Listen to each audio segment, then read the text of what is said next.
이번 주에는 제가 척 스윈들 목사님이 지은 욥이라고 하는 사람의 그 일생에 대해서 시간을 내서 처음부터 끝까지 이제 다시 한번 읽어보는 그러한 그 계기를 가졌습니다. 그래서 욥 전체적으로 가서 보니까 욥기가 42장으로 되어 있는데 그 42장의 그 이야기가 이렇게 차례차례 이렇게 잘 이렇게 강해가 돼 있고, 그래서 42장을 이걸 다 강해 설교를 하려면 아마 모르긴 하다 한 6개월 이상 이제 해야 되는데, 저는 그런 능력이 없고, 또 그 스윈들 그 목사님은 워낙 언변이 좋은 분인데도 욥기를 6개월 이상 이렇게 강해를 하다 보니까 교인들이 다 질리고 이제 그만해 주십시오 하고 그랬던 이야기를 이제 거기 적었더라고요. 근데 사실 이 욥기 전체를 다 강해라고 하는 것은 쉬운 일이 아닙니다.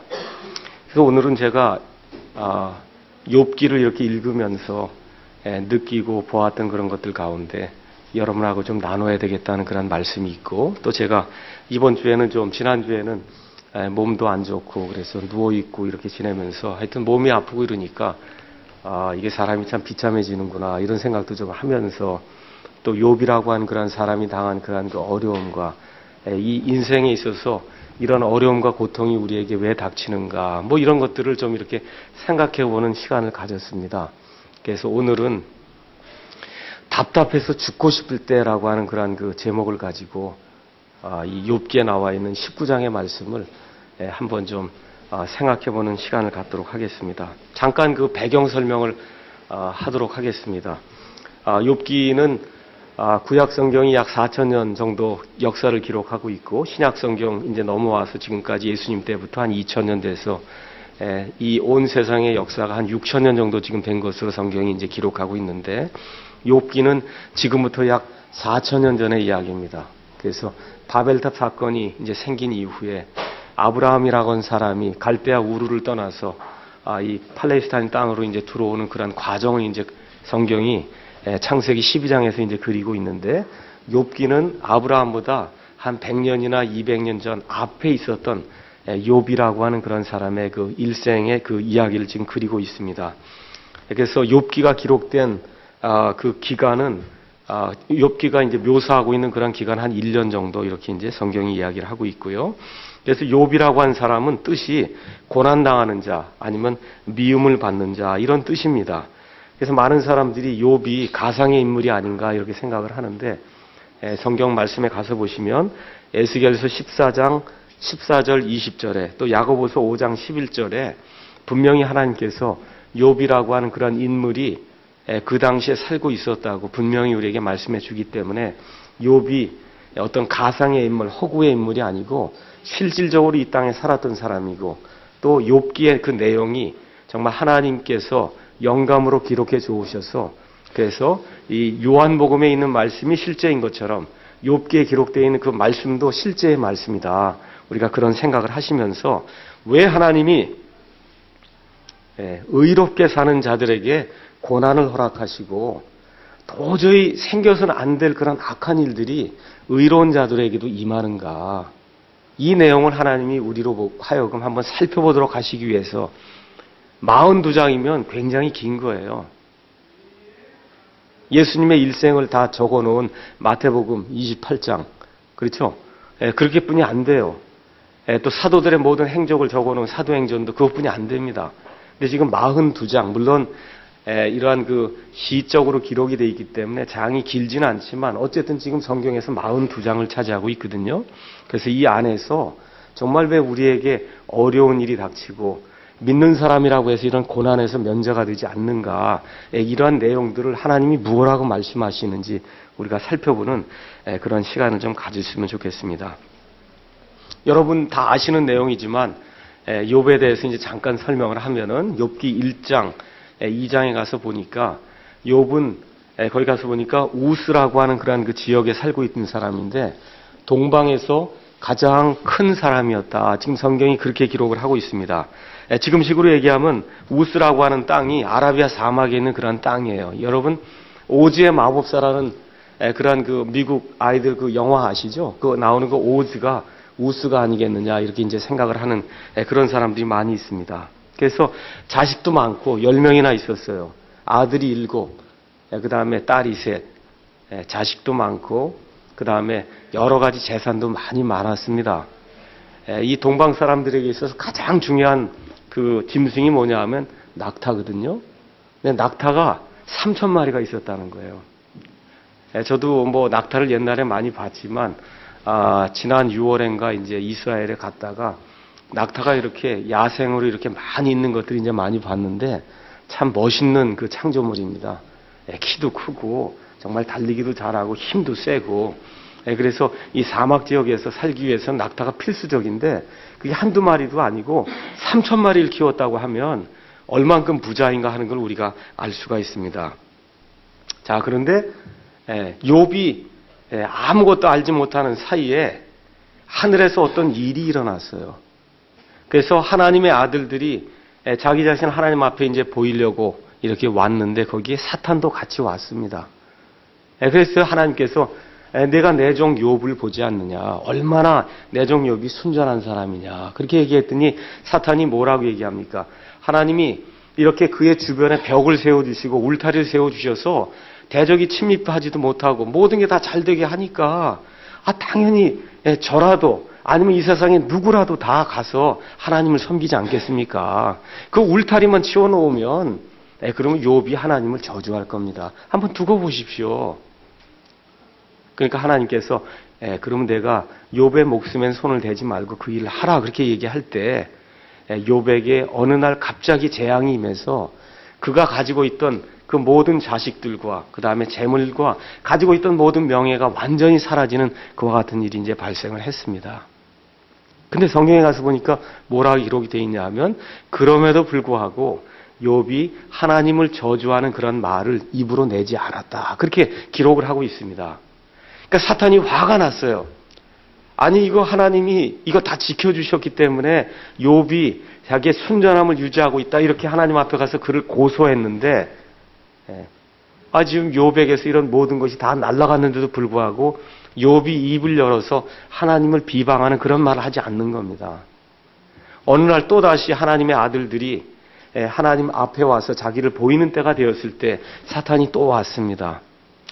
그래서 사탄이 또 얘기하는 게 이 목숨이 남아있기 때문에 그런데 이 욥에게 병을 허락하시거나 정말 욥이 담당할 수 없는 그와 같은 재앙을 허락하면 그러면 하나님을 비방할 겁니다. 그러니까 하나님께서 다시 한번 그와 같은 일이 일어나도록 허락하게 되니까 욥에게 온 몸에 악한 종기가 생겼다 그랬어요. 그래서 이게 어찌나 가려웠던지 기와장으로 이걸 푹푹 이걸 긁어도 시원하지 않을 정도로 그렇게 심한 그와 같은 종기가 생겼다. 지금 성경이 그렇게 기록을 하고 있습니다. 그러니까 욥은 답답해서 죽을 지경이죠.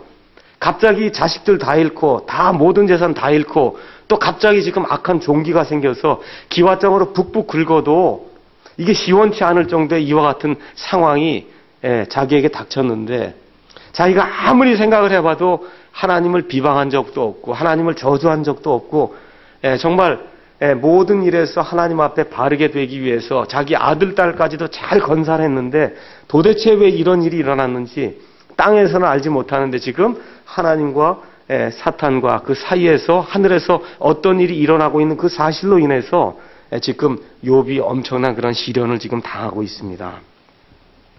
자, 이런 가운데 아내가 욥에게 하나님을 저주하고 죽으라 그럽니다. 그렇죠? 또 친구들이 이제 찾아왔어요. 가장 절친한 친구 3명이 찾아와서 그래서 그와 위로를 하면서 일주일 동안 지내는 가운데 아무 말도 하지 않고 욥과 같이 앉아서 같이 울어주고 욥의 그 원통한 그와 같은 사정을 들어주고 그러면서 같이 지낸 그와 같은 일이 이제 있었습니다. 그런데 문제는 그 이후부터 이제 시작이 되는 거죠. 그래서 욥기에 이제 가서 보면은 3장, 1장, 2장까지는 문제가 뭐 별로 없었습니다. 근데 이제 3장부터 해서 이제 문제가 시작이 되는데 욥이 너무너무 답답하니까 내가 태어나지 않았으면 얼마나 좋았을까라고 이제 욥기 3장부터 시작해서 자기가 태어난 날부터 이게 뭔가가 다 꼬인 거다 해갖고 자기가 태어난 그런 모든 사실을 저주하면서 일이 시작이 되다 보니까 드디어 이제부터 문제가 이제 생기기 시작한 거예요. 욥의 아내와 그 다음에 욥이 가장 친한 친구로 알고 있던 그 세 사람들이 나타나서 욥에게 화살로 공격을 하기 시작한 겁니다. 그 내용은 한마디로 얘기하면 내가 죄를 지었기 때문에 이 모든 악한 일이 내게 임하는 거지, 내가 죄를 안 지었는데 어떻게 이런 악한 일이 생길 수 있냐. 이 세상에 죄인들만 이런 저주를 받는 거지. 예수 잘 믿고 하나님 바르게 따르고 하나님의 말씀대로 살려고 하는 사람에게는 저주와 고난이라고 하는 게 있을 수 없다. 요점이 그겁니다. 제가 잘 알고 있는 어떤 한 분이 계십니다. 그분이 소위 귀신만을 내쫓고 축사하고 이 모든 것 복이 된다 그러고 하여튼 병에 걸리면 그건 저주를 받은 거라고 하는 그런 교회를 열심히 다녔습니다. 그래서 그의 머릿속에는 사람이 어떤 고난을 당한다든가 어려움을 당한다든가 하는 것이 그게 다 저주요, 그 다음에 하나님의 축복을 받지 못한 거라는 그런 생각이 가득 그의 머릿속에 들어 있었습니다. 근데 어느 날 갑자기 승승장구하던 그런 삶에 문제가 생기기 시작했어요. 멀쩡하던 아들이 차를 타고 가다가 죽게 됐습니다. 그래서 이 아들을 가지고 이제 자기 교회에 와서 장례식을 치르고 이렇게 하려고 하는데, 그때 처음으로 왜 바르게 믿으려고 하는 사람들에게도 이런 고난이 생기는가 하는 그와 같은 그 의문이 마음속에 들기 시작한 거예요. 내가 뭐를 그렇게 잘못해서 내 아들이 죽어야 되는가. 지금 다니는 그런 교회식으로 해석하면 저주를 받은 거거든요. 하나님의 축복을 받지 못한 건 뭐가 죄가 있는 거예요. 뭔가 하나님 앞에 아니면 사람들 앞에 숨겨놓은 그런 죄악이 있기 때문에 이와 같은 악한 일이 생긴다는 해석 외에는 안 나오는 겁니다. 그래서 그때 처음으로 부활이라고 하는 것에 대한 걸 다시 한번 생각해 보게 되었고, 그리고선 성경을 다시 한번 읽어보니까 성경이 처음부터 끝까지 고난당하는 사람들에 대한 이야기라고 하는 거를 그때 그렇게 성경을 읽었는데도 이해를 하지 못했어요. 성경은 다 복받은 사람, 은혜로 다 복받고 건강하고 아이들이 잘 되고 뭐 이런 사람들에 대한 이야기인 줄 알고 성경을 읽었는데, 그 한꺼풀을 치우고 성경을 가서 읽어보니까 처음부터 끝까지 고난받는 사람, 의인들이 왜 이렇게 어려움을 당하는가, 이런 내용들에 대한 것이 성경에 가득 기록이 되어 있고, 우리의 마지막 소망이 이 땅에 있는 것이 아니라 하늘나라에 있다고 하는 것과 우리 몸이 부활이 돼서 그래서 영원토록 하나님과 함께 있는 것, 그것이 우리 성도들의 가장 큰 소망이고, 이 땅에서는 일이 잘 될 수도 있고 잘 되지 않을 수도 있다라고 하는 그런 사실을 이제 깨닫게 됐다는 그런 고백을 제가 이제 들은 적이 있습니다. 자, 그래서 오늘은 몇 가지로 나누어서 이 욥기 19장을 이렇게 기록하게 된 그 원인이 무엇이고, 여기에서 욥이라고 한 사람의 그 일생에서 어떤 것들을 우리가 좀 배울 수 있는가 성경을 통해서 한번 생각해 보려고 합니다. 건강하고 일이 잘 될 때는 다 좋은 것 같습니다. 또 다 내 힘으로 되는 것 같아요. 그렇죠? 근데 일이 안 될 때, 그때 가야만 비로소 창조주 하나님을 생각하게 되고, 야, 정말 나는 별거 없는 사람이구나. 이거 뭐 감기 하나 앓고 목이 답답하고 그러니까 죽을 지경이 되거든요. 나중에 이제 70세, 80세 되면 이렇게 해서 죽는 거예요. 그렇잖아요. 지금 다 건강한 것 같아도 나중에 70세, 80세 되고 그러면 저희 아버님도 돌아가실 때 폐에 물이 차니까 그냥 돌아가시더라고요. 물이 차고 싶어서 차는 게 아니에요. 그렇잖아요. 그냥 할 수 없이 이게 이 안에 병균이 들어오니까 폐가 작동을 못하니까, 그러니까 어떻게 물이 차면 그럼 숨을 못 쉬니까 사람이 죽는 거예요. 그래서 인생은 정말 고난과 그 어려움의 연속이다. 이 사실을 우리가 한번 좀 기억하면 좋은데, 여기 제가 제목을 뭐라고 얘기하냐면 답답해서 죽고 싶을 때 어떻게 해야 되느냐, 이런 내용으로 지금 제가 제목을 잡았거든요. 여러분, 어느 때 답답해서 죽고 싶어요? 어느 때? 억울한 일 당할 때, 그렇죠? 억울한 일 당하면 아주 답답해서 죽고 싶은데, 지금 욥도 지금 그런 상황이에요. 왜 그러냐?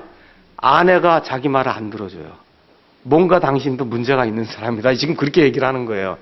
또 친구들이 와서 일주일 동안은 잘 지내다가 이제부터 공격을 퍼붓기 시작하는 건 내가 죄 때문에 이런 악한 일을 당하지 내가 마음속에 숨겨놓은 빨리 죄를 내놓고 하나님 앞에 고백하지 않으면 그럼 너 금방 죽는다. 아예 죽는다 그러니까 18장에는 빌닷이라고 하는 그런 그 친구가 와갖고는 뭐라고 얘기하냐면 이제 내가 죄악을 내놓지 않고 그러면 곧 죽는다는 겁니다. 너 죽는다고 지금 경고를 하는 거예요.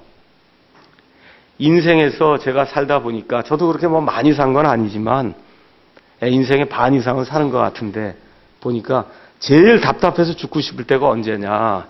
내 마음을 사람들이 이해해 주지 않을 때, 특별히 가까이 있는 사람들이 내 마음을 이해해 주지 않을 때, 그때가 가장 답답하고 아유 죽었으면 좋겠다.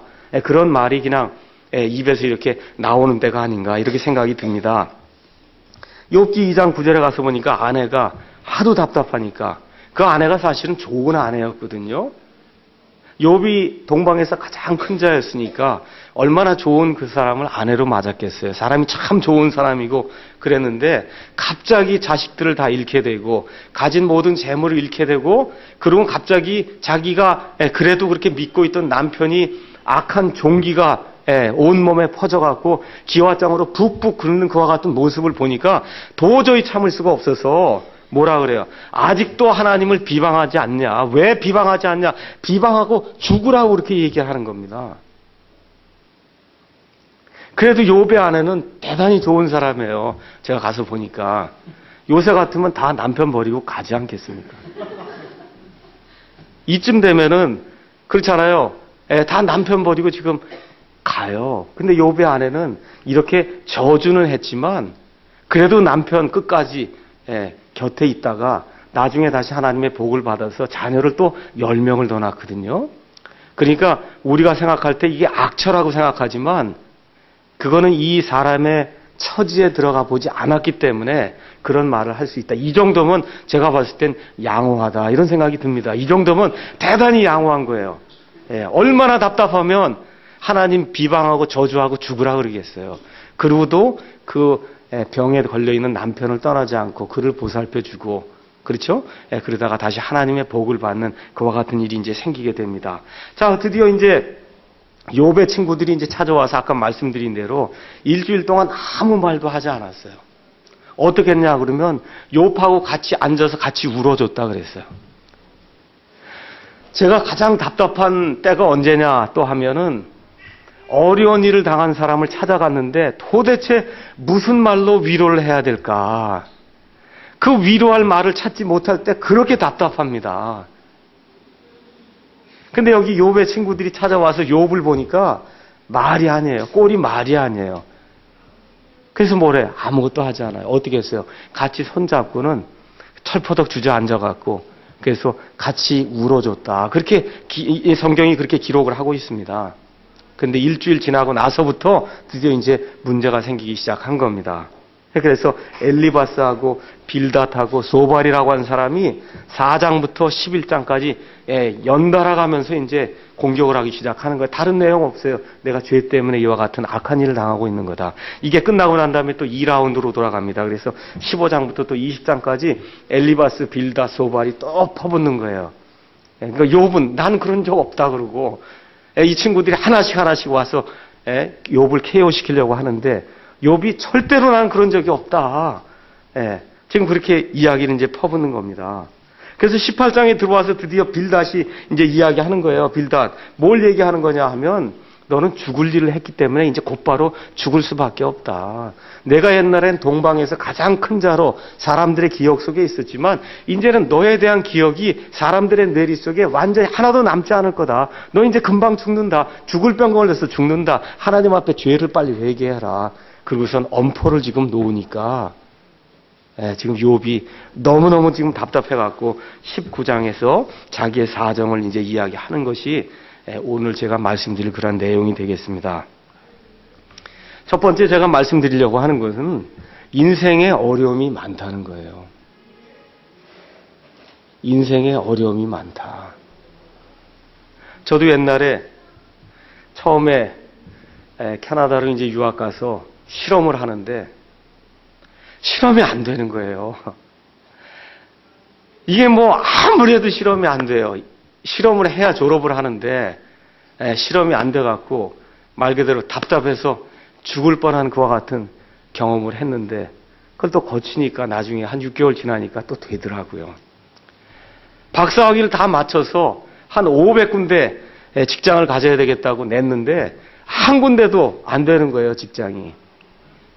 그래서 이제는 박사학위 이제 다 끝내고 이제는 부동산 해서 어느 사업을 하나 해야 되겠다 이런 생각을 하고 있는데 또 갑자기 또 길이 열려서 대학에서 이제 가르치게도 되고 인생이 계속해서 살다 보면 여러 가지 그런 어려움이 많이 있습니다. 여러분도 마찬가지일 거예요. 그래서 오늘 첫 번째 우리가 배워야 될 그런 교훈은 우리 주변에 어려움을 당하는 그런 많은 사람들이 있는데 특별히 우리가 말에 좀 조심을 해야 되겠다. 그런 어려운 일 당하고 있는 그러한 사람들 가서 위로하거나 할 때 좀 말에 조심을 좀 해야 되겠다. 그 말로 인해서 욥이 지금 완전히 그 종기 때문에 죽게 생겼는데 그래서 외적인 그런 어려움이 있는데 이번엔 말로다가 이 가슴을 후벼 놓으니까 도저히 살 가망성이 없이 그렇게 느껴졌던 겁니다. 그래서 교회 안에 특별히 교회 안에도 어려움을 당하는 그런 사람들이 있을 수 있습니다. 억울하게 지금 어려움을 당하는 사람이 있을 수 있어요.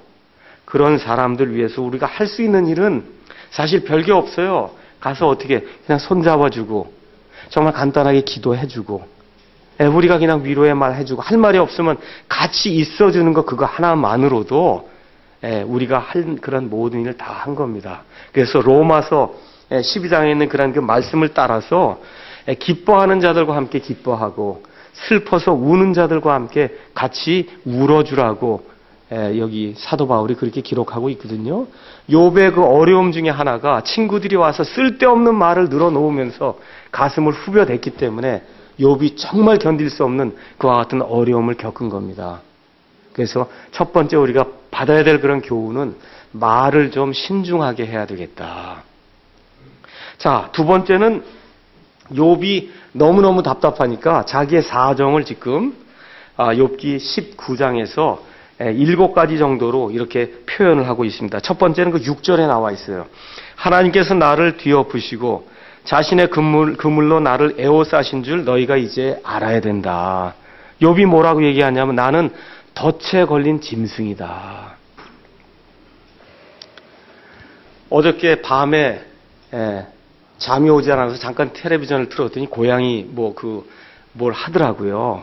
그래서 참 이 길가에 있는 그런 고양이들이 굉장히 불쌍하구나 이런 생각들을 하는데 거기 가서 보니까 나중에 한 고양이가 그물에 이렇게 걸리는 그런 그 모습이 나오는데 고양이가 거기 그물에 걸리니까 그걸 벗어나려고 노력을 하지 않습니까? 근데 결과가 어떻게 돼요? 벗어나려고 노력하면 할수록 그물이 계속해서 고양이를 조이더라고요. 빠져나오질 못하는 거예요. 그래서 죽고 마는 거예요. 지금 욥이 그 얘기를 하는 거예요. 도저히 내가 왜 이 일이 이렇게 생기는지 알 수가 없는데 하여튼 내가 지금 덫에 걸린 그런 짐승과 같다. 정말 어쩔 수 없이 지금 내가 여기 걸려있는 내 이유는 알지 못하지만 정말 내가 하나님 앞에 순전함을 유지하며 지금 살고 왔는데 지금 내 상황이 덫에 걸려있는 이와 같은 짐승과 같다. 지금 그렇게 이야기를 하고 있습니다. 두 번째 그 7절에 가서 보니까 보라 내가 억울하여 부르짖으나 그분께서 내 말을 듣지 아니하시고 내가 크게 부르짖으냐 심판이 없도다. 여기 심판이라고 하는 건 공정하게 판결해 주는 그와 같은 내용이 없다는 거예요. 다시 말씀드려서 욥이 지금 어디 앞에 와 있냐면 판사 앞에 지금 와 있는데 자기의 결백함을 그렇게 이야기해도 변호자가 없는 거예요. 욥의 손을 들어줄 사람이 없는 거예요. 그래서 이 판사 앞에 와서 지금 정죄의 저주를 받을 그런 상황이 있다. 지금 욥이 지금 그렇게 이야기하는 겁니다. 세 번째 또 욥이 뭐라고 얘기하느냐 하면은 8절에 그분께서 내 길을 둘러막으사 내가 지나가지 못하게 하시고 내가 다니는 행로에 어둠을 두셨다. 욥이 길을 지금 가고 있는데 길을 탄탄대로를 가고 있었어요. 고속도로 같이 쫙 펼쳐져 있는 그런 길을 가고 있었는데 갑자기 어떻게 된 거예요? 어느 날 갑자기 그 앞에 장애물이 놓이면서 욥이 도저히 넘어갈 수 없는 이와 같은 그 상황이 자기에게 닥쳤다는 겁니다. 나는 알지 못하는데 지금 그와 같은 상황이 닥쳤다. 내 상황이 이렇게 답답하다. 여러분 성경을 이렇게 읽으시면은 성경에 나와 있는 많은 사람들의 이야기가 이렇게 답답한 일을 당했을 때 이 믿음의 사람들이 어떻게 그것을 극복했느냐. 성경이 지금 그 얘기를 하고 있습니다. 그러니까 잘 들으세요. 인생의 깊이를 아시기 위해서는 좋은 일만 생기면 여러분과 제가 인생의 깊이와 인생의 의미를 알 수가 없어요. 그게 인생이에요. 저도 옛날에 잘 나가고 그럴 때는 그냥 모든 게 다 잘 되고 아이들도 뭐 잘 되고 뭐가 다 잘 되면은 승승장구해서 이렇게 나가면 그게 가장 행복한 삶이다 이렇게 생각했는데 인생의 어려움을 겪으면서 고난을 당할 때에 비로소 하나님을 더 찾게 되고 하나님이 나를 내신 목적이 무엇인가를 이렇게 살펴보는 그러한 시간을 갖게 되더라. 그런 얘기입니다. 그러니까 제가 여러분에게 말씀드리고자 하는 것은 어둠의 계곡이라고 하는 것이 인생에 누구에게나 다가오게 되어 있습니다. 여러분 한번 생각해 보세요. 모세라고 하는 사람이 이집트에서 40년 동안 왕자로 지냈어요. 그 다음에 이집트 땅을 다스릴 수 있는 파라오가 될 수 있는 그와 같은 위치에 있었어요. 생각해 보세요. 이집트 그 넓은 땅을 다스릴 수 있는 왕이 될 수 있는 그러한 찰나에 자기 힘으로 한번 내 민족을 구해봐야 되겠다 이런 생각이 들어서 자기의 모든 걸 가지고 가서 이집트 사람을 때려 죽이거든요. 근데 그 일이 발각이 되니까 어떻게 돼요? 그가 어쩔 수 없이 개처럼 미디안 땅으로 도망을 가게 됩니다. 그 모든 영화를 누리던 그런 왕자가 그 미디안 광야까지 가는데 수백 킬로미터 말 그대로 완전 광야에 아무것도 없는데 그걸 넘어가갖고 그래갖고 미디안 땅에 가서 거기 가서 어떻게 해요? 그 양 똥 치고 양 밥 있는 데로 이거 데려가 다니고 그래서 양 치고 다니는 그런 사람으로 40년 동안을 살았어요. 여러분 이게 보통 일이 아니에요.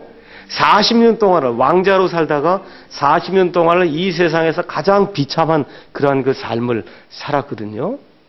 근데 모세에게 그와 같은 어려움이 없었으면 하나님의 뜻을 받아서 이집트에 가서 이 이스라엘 백성을 구출해낸 그런 일을 할 수가 없었다는 겁니다. 그러니까 인생의 그 깊이는 인생의 그 쓰라림을 당할 때 그때 인생의 깊이를 사람이 자각을 하게 되고 하나님 앞에서 내 존재가 어떤 것인가를 알 수 있다고 하는 것이 성경의 구체적인 그런 가르침입니다. 그래서 어둠의 계곡을 잘 넘어간 사람이 그래서 하나님께서 원하시는 그런 삶을 바르게 살 수 있다는 것이 그게 성경의 전체적인 그런 교훈입니다. 그래서 어려운 일이 올 때 그 일을 통해서 여기 욥기라든지 다윗의 이야기라든지 요셉의 이야기라든지 여기 모세의 이야기나 특히 우리 예수님 보세요.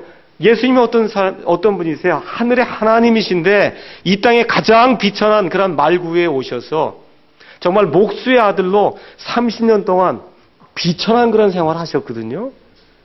그래서 나중에 하나님의 뜻을 따라서 십자가에서 죽기까지 죽음을 당하셨을 때 빌립보서에 가니까 하나님께서 그의 이름을 높여서 온 세상의 모든 무릎이 그 앞에 무릎을 꿇고 예수님을 주라고 시인하게 만들어 주셨다. 성경이 그렇게 기록을 하고 있습니다. 그래서 우리 예수님을 믿는 사람들의 삶 가운데도 이런 고난이 오고 어려움이 오고 시련이 오는 것이 너무 정상적이고 당연한 일이고 이런 것이 올 때 우리가 좀 더 믿음이 성숙해지면서 이런 것들로 인해서 걱정하거나 염려하는 것이 아니라 이걸 기회로 해서 하나님이 나를 좀 더 연단해서 좀 더 하나님이 기뻐하시는 그러한 사람으로 만들려고 하시는구나. 이런 생각을 하시게 될 때 그 어려움과 시련이 저와 여러분에게 복이 될 줄로 믿습니다.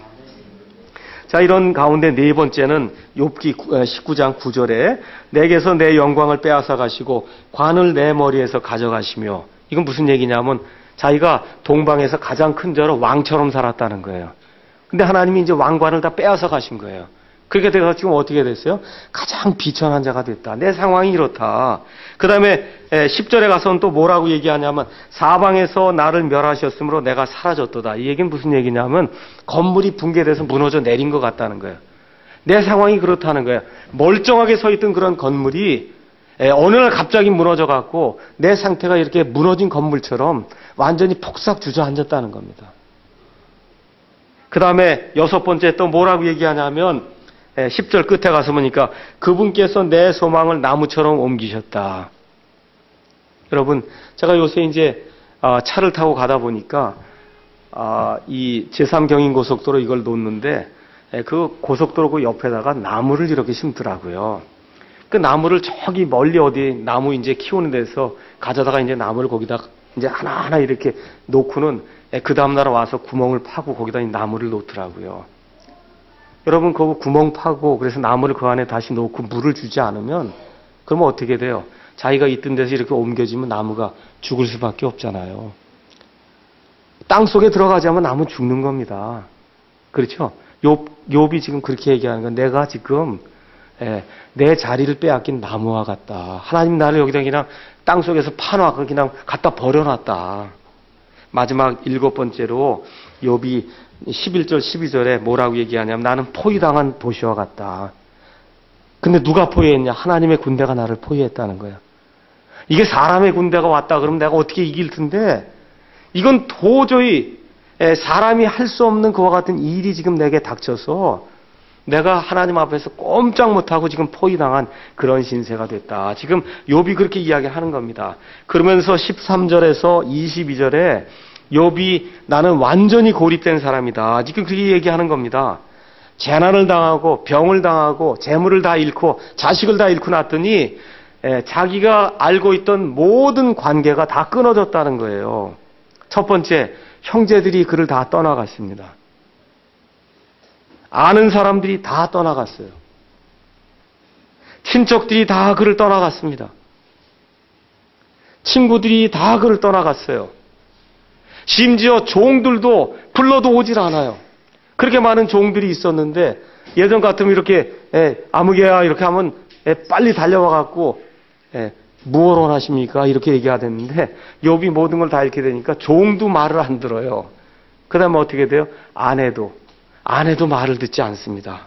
그 다음에 심지어 어린아이들도 와서 욥을 비방하고 애들도 와갖고 이 죄덩어리야 지금 그렇게 얘기하는 거예요. 당신이 죄를 졌으니까 이렇게 벌을 받지. 지금 그러한 상황이 이렇게 벌어지는 겁니다. 그러니까 욥이 뭐라고 얘기해요? 20절에 하여튼 살도 남지 않고 뼈도 남지 않고 나는 겨우 잇몸만 가지고 도망했다. 잇몸. 지금 상황이 그렇게 된 거예요. 여기 살이 이렇게 많이 있는데 이게 그래도 이렇게 부드럽고 뭐 좀 있지 않습니까? 잇몸에 살이라고 하는 건 그건 아무것도 아니잖아요. 이게 살갗이 다 떨어져 나가고 그저 간신히 이빨 위에 붙어 있는 그 잇몸만 가지고 내가 지금 도망했다. 이런 신세를 지금 한탄하고 있는 겁니다. 우리 예수님이 어떤 사람들하고 친구를 하셨어요? 부자들, 종교 지도자들, 또 권세를 많이 가진 사람들, 이런 사람들의 친구가 됐습니까? 아니면 사회에서 지금 욥처럼 완전히 모든 것을 다 빼앗기고 권세도 없고 능력도 없고 재물도 없고 이런 사람들하고 친구가 되셨어요? 예수님 누구하고 친구해 주셨어요? 세리와 창녀들의 친구가 됐어요. 이거 기가 막힌 일이에요. 저와 여러분도 그렇게 안 할 거 아니에요. 세리와 창녀가 옆에 있다 그러면 같이 친구 안 하려고 그럴 거 아닙니까? 근데 우리 예수님은 이 세상에 오셔서 바로 그와 같은 사람들과 친구를 해주셨습니다. 그러니까 우리 교회가 특히 저와 여러분이 그리스도인이다 그렇게 얘기할 때는 이 교회가 그리스도의 모임이다 이렇게 얘기할 때는 그와 같이 어려움을 당하는 사람들에게 친구가 되어줄 수 있는 그런 모임이 돼야 된다는 겁니다. 이 교회가. 그래서 정말 힘이 있을 때 우리가 정말 돈도 모으고 이렇게 헌금도 하고 해서 주변에 가난한 자들, 억울한 그런 사정을 당하는 사람들 도와줄 수 있는 그런 교회가 돼야 되겠다. 이렇게 결심을 좀 해야 됩니다. 자, 그래서 욥이 23절에서 24절에 자기의 이제 소원을 이야기하는 겁니다. 너무너무 답답하니까 뭐라고 얘기하냐면, 이제 내 말들이 기록된다면 얼마나 좋을까. 아무도 들어주지 않는 거예요. 지금 하나님도 들어주지 않죠. 옆에 있는 친구들도 들어주지 않죠. 형제들도 들어주지 않죠. 아내도 들어주지 않죠. 심지어 애들도 비웃고 하니까 욥이 너무너무 답답하니까 이 내 말들을 누가 좀 이렇게 기록을 해놓으면 좋겠다. 이제 내가 죽더라도 나는 정당한 사람이다 라고 하는 것이 후세 사람들에게 좀 알려지면 좋겠다. 그래서 뭐라고 얘기해요? 그것들이 한 권의 책으로 인쇄된다면 얼마나 좋을까. 많은 사람들이 아이고 뭐 BC 2000년에 무슨 책이 있고 무슨 글이 있습니까? 사람들이 다 선사시대 뭐 이렇게 돼갖고 다 원시 동굴에 가갖고 이렇게 팬티 같은 거 하나만 가려입고 그렇게 사는 그런 사람들인데 무슨 글이 있고 글자가 있고 책이 있고. 성경이 뭐라 그래요? 지금 그 시대에 이미 글자가 있고 책이 있고 인쇄가 된다. 지금 그렇게 얘기하고 있어요. 그게 무슨 얘기입니까? 사람들의 지식이 그 당시에 엄청나게 많았다는 걸 지금 성경이 이야기를 하고 있습니다. 그 다음에 24절에 뭐라 그래요? 그것들이 철필과 납으로 바위에 영원토록 새겨진다면 얼마나 좋겠냐. 여러분 설악산이고 어디 가면 많은 사람들이 거기다 새겨놓잖아요. 나 언제 왔다 가다 이렇게 새겨놓지 않습니까? 그거 왜 그래요? 후세 사람들이 봐달라는 거 아니에요. 욥의 심정이 지금 그런 거예요. 어느 누구에게 하소연해도 들어줄 사람이 없으니까 하여튼 바위에라 가도 내가 좀 글을 써놔서 욥은 정당했고 순전했다. 그걸 좀 누가 기록만 해주면 내가 지금 죽어도 한이 없겠다. 지금 욥이 그렇게 이야기하는 겁니다. 마지막으로 욥이 이제 죽는 게 자기 앞에 다가왔다는 그러한 현실을 이렇게 보면서 25절, 26절, 27절에 자기의 최종 소망에 대해서 욥이 이야기를 하는 겁니다. 왜? 25절에 우리 25절에 내 구속자께서 살아계시는 것을 내가 안다. 이렇게 기록이 되어 있는데 25절에 영어로 가서 보시면 for라고 하는 단어가 나와 있거든요. 그러니까 무슨 얘기냐면 왜냐하면 내가 이렇게 답답한 걸 좀 기록했으면 좋겠다. 왜냐하면 내 구속자께서 살아계시는 것을 내가 알기 때문이다. 그런 뜻이에요. 내가 이렇게 답답하고 이렇게 하는데 내 구속자가 살아계신다는 그런 사실을 내가 알고 있기 때문에 지금 내가 이렇게 답답한 일을 당하지만 그 구속자께서 이 땅에 다시 임하시게 되면 내 답답한 사정을 그 구속자께서 해결해 주실 것, 그 사실을 내가 알기 때문에 이 모든 사정을 여기다 적어놨으면 좋겠다. 내 심정이 지금 그렇다. 지금 그렇게 이야기를 하고 있는 겁니다.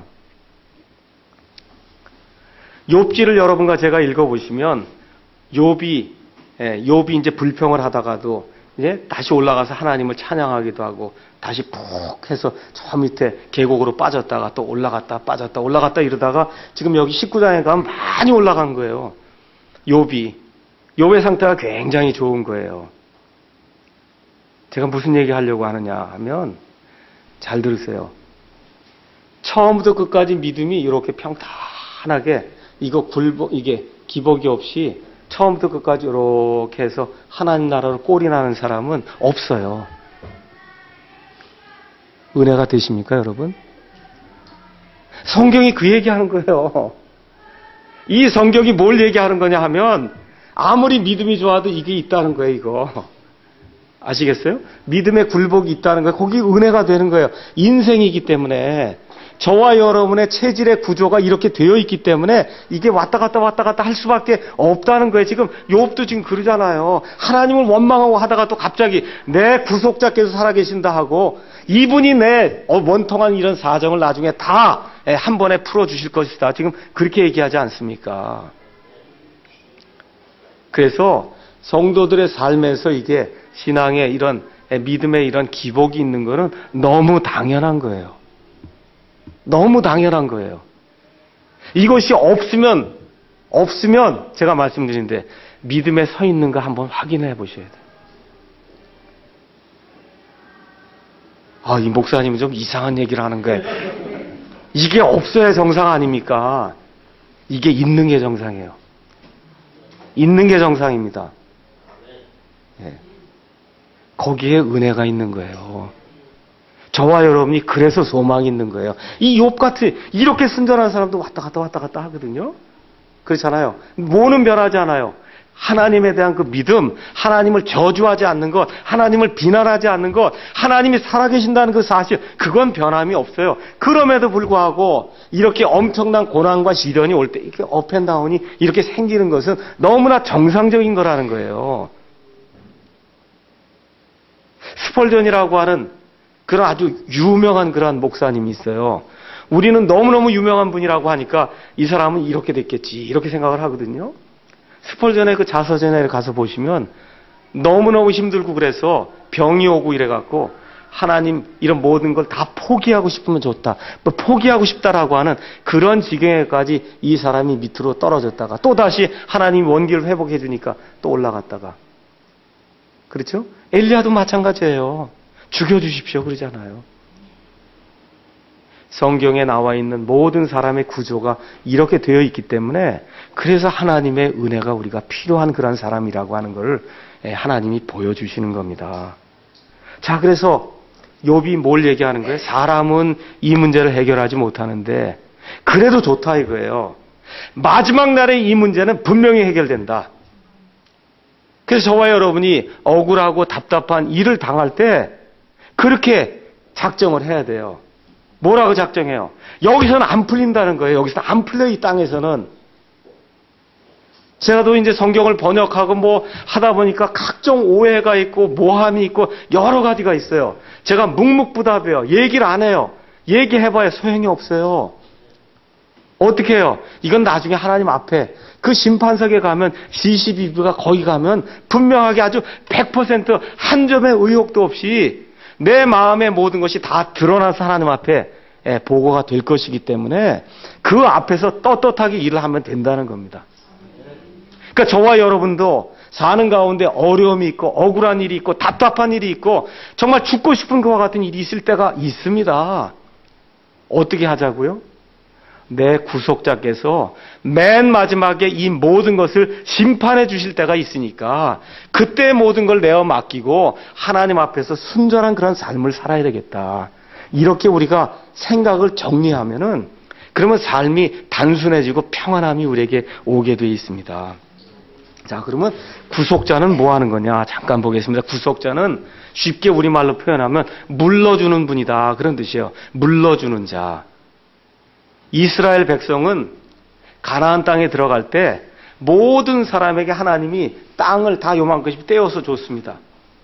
그래서 우리 김성조 집사님 여기 요 땅이 있고, 예를 들어 우리 송재원 형제 요 땅이 있고 이렇게 있는 가운데 이 땅을 팔 수밖에 없는 그런 상황이 생겼어요. 아들이 대학을 가게 됐는데 돈이 없어요. 그러니까 어떻게 땅을 팔았단 말이에요. 땅을 팔았어요. 근데 그 땅이 50년 되면 다시 그 주인에게 이제 돌아가거든요. 근데 그 전에라도 누가 나타나면 땅을 다시 내 땅으로 만들 수 있냐면 구속자가 나타나면 돼요. 근데 그 구속자가 누가 돼야 되냐? 친족이라야만 되는 거예요. 자기의 친족이 나타나서 돈을 대신해서 지불해 주면은 그럼 그 땅이 50년이 되지 않아도 내 땅으로 다시 돌아오는 겁니다. 여러분 잘 알고 있듯이 룻의 이야기가 룻기에 기록이 되어 있어요. 룻이라고 하는 그 여인이 모함 여인인데 이 사람이 유다 지파에 속한 어떤 그 사람의 아내였습니다. 이 사람이 지금 돌아왔어요. 이런 가운데 이 보아스라고 하는 사람이 친족 구속자가 돼서 그래서 자기 형제의 모든 상속 유산을 다 물르거든요. 그게 물르게 됨으로 말미암아 그 사람의 소유가 됐던 룻까지 물러서 그래서 룻이 그 사람의 아내가 되는 그와 같은 일이 룻기에 기록이 되어 있습니다. 그러니까 다시 말씀드리면 자손이 없으면 친족 중에서 상속 재산을 물러주는 사람이 있어요. 이 사람이 구속자란 말이에요. 근데 지금 보니까 땅에 구속자가 있습니까? 없습니까? 욥이. 있어요? 없어요? 없단 말이에요. 친구도 없어요. 친척도 없어요. 형제도 없어요. 아내도 안 돼요. 자식은 다 죽었어요. 애들까지 다 도망갔어요. 종도 없고. 그러니까 욥이 뭐라고 얘기하느냐? 내게 있는 구속자는 이 땅에 있는 구속자는 하나도 없다. 그래서 뭐라 그래요? 내 구속자께서 살아계시는 것을 내가 아노니 언제 이 일이 해결이 될 거냐? 마지막 날에 그분께서 땅 위에 서실 때 이 모든 시시비비가 가려질 거다. 지금 욥이 그렇게 이야기하는 겁니다. 그래서 욥이 지금 뭘 얘기하는 거예요? 자기의 구속자가 맨 마지막에 어디에서요? 땅 위에 서신다는 거예요. 그러면서 지금 뭐라 그래요? 내 살갗의 벌레들이 이 몸을 멸할지라도 내가 여전히 내 육체 안에서 하나님을 보리라. 지금 얘기해요. 그 구속자가 누구라는 뜻이에요? 그래야 하나님이라는 뜻이에요. 근데 하나님이 나중에 어떻게 된다는 거예요? 육체를 입고 이 땅에 오신다는 겁니다. 맞습니까? 예. 그래요. 그러면서 살갗의 벌레들이 이 몸을 다 멸할지라도 내가 썩어 문드러져서 아무것도 안 남다 할지라도 뭐라 그래요? 여전히 내가 내 육체 안에서 내 하나님을 보리로다. 개역성경은 육체 밖에서 본다고 얘기를 했어요. 여러분, 육체 밖에서 본다 하는 얘기는 욥의 몸이 여기 있고 욥이 여기 있다는 뜻이에요. 그 얘기는 무슨 얘기냐? 욥이 영의 상태에 있다는 얘기거든요. 여기 지금 여기 킹제임스 성경에 있는 대로 하면 욥이 내 육체 안에서 그분을 본다. 그런 얘기는 욥이 죽었다가 어떻게 된다는 거예요? 부활한다는 얘기예요. 그래서 부활한다는 걸 지금 욥이 고백을 하고 있는 거예요. 내가 지금 죽는다 해서 죽는다고 그렇게 된다 해도 내 살갗을 벌레들이 와서 다 먹어버린다 해도 내가 육체를 입고 나중에 내 하나님, 내 구속자를 이 땅에서 본다는 겁니다. 이 땅에서 본다는 거예요. 그러면서 또 뭐라 그래요? 내 콩팥이 내 속에서 소멸될지라도, 콩팥이라고 하는 것은 유대 사람들이 자기의 육신을 가리킬 때 이야기하는 말이 콩팥입니다. 그러니까 내 육신이 내 속에서 소멸될지라도 내가 직접 그분을 보리니 다른 것이 아니요. 뭐가 봐요? 내 눈이 바라보리로다. 성경이 그렇게 기록을 하고 있습니다. 그러니까 다시 말씀드려서 성경에서 가장 오래된 책이니 욥기가 지금 뭘 가르치고 있냐 하면 사람이 맨 마지막엔 다 부활한다고 하는 그런 사실을 우리에게 가르쳐주고 있고 또 뭘 가르쳐주고 있냐 하면 하나님께서 이 땅에 사람의 몸을 입고 오셔서 그래서 부활한 사람이 눈을 가지고 직접 그분을 대면해서 볼 수 있는 그와 같은 때가 열린다고 성경이 이야기를 하고 있습니다. 그래서 욥이 뭘 이야기하는 거예요? 지금 이 시간에 내가 이렇게 어려움을 당하고 고통을 당하고 내 사정을 알아줄 사람이 없어서 내가 정말 답답해서 죽을 지경에 있지만 맨 마지막에는 내 하나님 구속자께서 내 모든 사정을 들어주시고 이해해 주시고 너는 정말 죄가 없었다라고 하나님이 변호해 주실 때가 내게 있기 때문에 그래서 내가 하나님 안에서 내가 주님 안에서 위로와 평안을 누린다. 지금 성경이 그렇게 기록을 하고 있는 겁니다. 결론을 내리겠습니다. 인생 여정에 어려움이 없으면 얼마나 좋겠습니까? 우리 이제 경화자매가 얼마 있으면 결혼한다고 그러는데 그래서 아주 요새 바쁜 것 같더라고요, 보니까.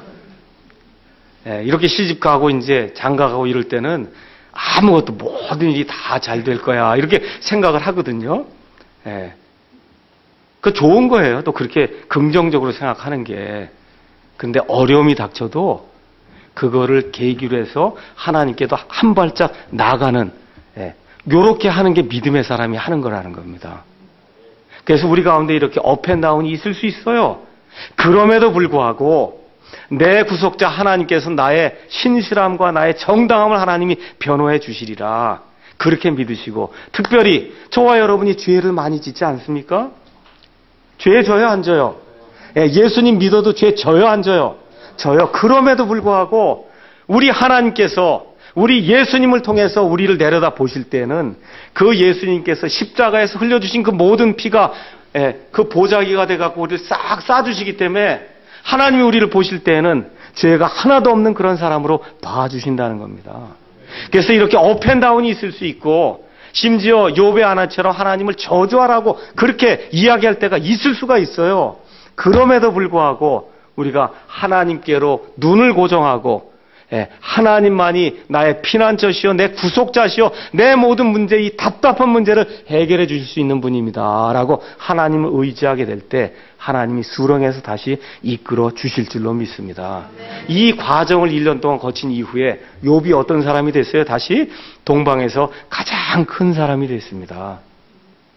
그래서 이번 주에는 제가 문자를 보냈잖아요. 욥기 1, 2, 3장, 19장, 23장, 그 다음에 맨 마지막에는 42장 가셔서 한번 이렇게 읽어보시면서 하나님께서 우리에게 어떤 은혜를 베풀어 주시려고 하는가 이렇게 살펴보는 그런 귀한 시간을 가졌으면 좋겠습니다. 기도하시겠습니다.